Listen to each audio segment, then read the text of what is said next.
Good morning, sir. We are from Group C. We'll do our last assessment, which is presentation.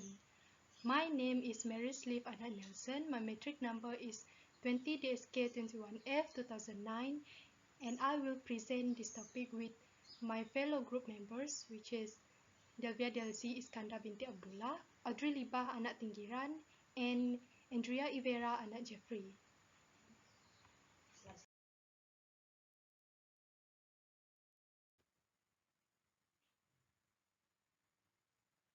I'm Mary Sleep Anak Nelson, and I will present the first question, which is study any safety of the environment related to oil and gas industrial. Commissioning procedures document a logical projection of steps necessary to verify that installed plant is fully functional and fit for purpose. A general sequence of steps in commissioning may typically include: first, system configuration check.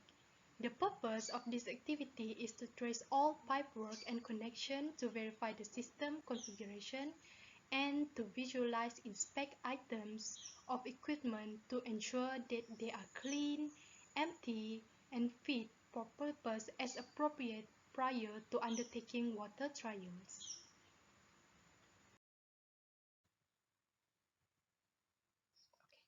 Second, instrumentation system check, verification of alarms and trips. The purpose of this activity is to ensure that all instrumentation, alarm settings, microprocessor signals, and hardwire trips pertaining to the installation are functional. This will also check that signals from the field instrumentation are displayed locally and are being correctly relayed to the computer interface rack as well as to the computer system. Third, flushing and cleaning of lines and vessels with water. The purpose of this activity is to clean all items of pipeworks and the vessel that make up the installation. This task should also ensure that there are no obstructions, blockage, or any potential contaminants in any of the process lines or vessels that may have resulted from materials of being left inside the system from the construction phase.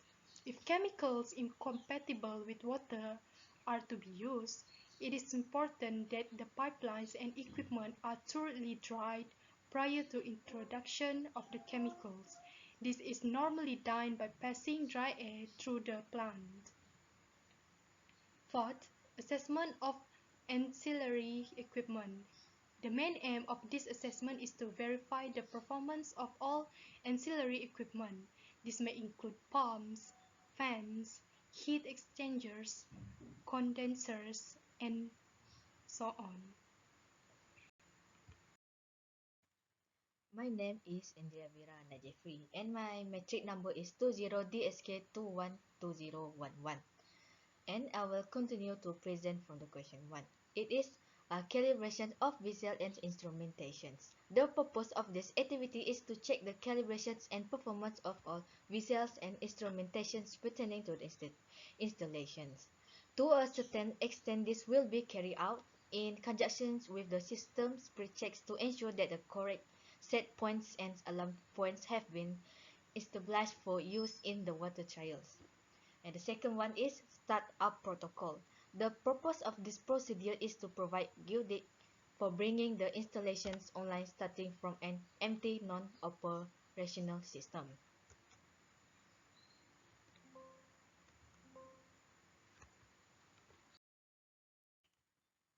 The next is shut down the protocol. The purpose of this procedure is to provide guidance for bringing the installations online starting from an empty non-operational system. And the last one is chemical trials. The aim of this activity is to verify the performance of the installations by simulating live conditions by following standard procedure. Good morning, sir. My name is Audrey Libah anak Tinggiran, and my metric codes number is 20DSK21F 2024. So my presentation is about question 2. Explain any workplace health risk in oil and gas industrial.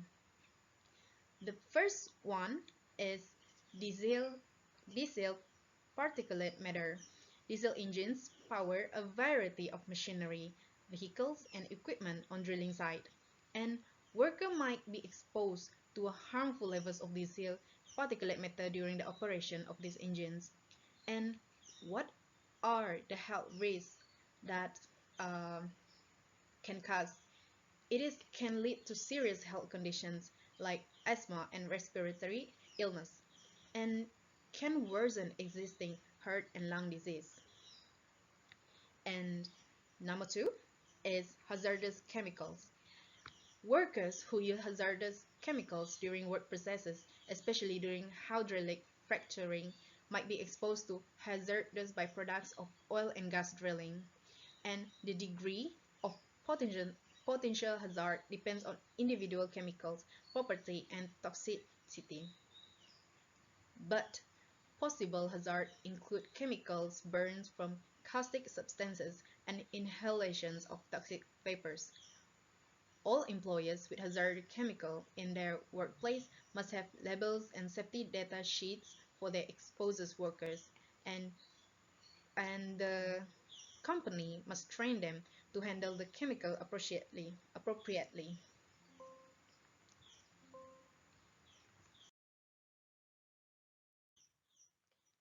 Okay, and next is naturally occurring radioactive materials, and it is known as NORM. NORM might be releases from oil and gas formations. Workers at risk of exposure include those who handle pipes and equipment that might have been contaminated with NORM. Sludge, drilling mud, and pipe scales, for example, often contain elevated levels of NORM, and the radioactive materials might be moved from site to site as equipment and materials are reused. Disposal, reuse, and recycling of NORM might cause worker exposures. And last but not least is temperature extreme. Well site workers are exposed to extreme temperatures and should take precaution to stay safe. For example, when the workers or employees work at a very cold place or workplace, and additional heat loss may cause the brain to become less efficient, produce speech difficulty, or maybe forgetfulness. And the worst one, it can possibly cause death. And this is all from me, sir. Thank you. Thank you. Good morning, sir. My name is Devedrzi binti Abdullah. My metric number is 20DSK21F2029. I will explain about the purpose, the strategies to reduce problem in oil and gas. First is having a training program in place. The company needs to create a training manual and set up training program that all employees must go through before setting foot on the field. The training should be cover everything from how to store tools and make machinery to the proper response to fire, falls, and other emergencies. Next, the responsible person needs to keep the field clean and clear. When tools are lying around or puddles of liquids are not cleaned up, it can pose a hazard for any and all workers in the area. Assign someone to do an hourly walkthrough of the entire field to ensure it is safe and hazard-free.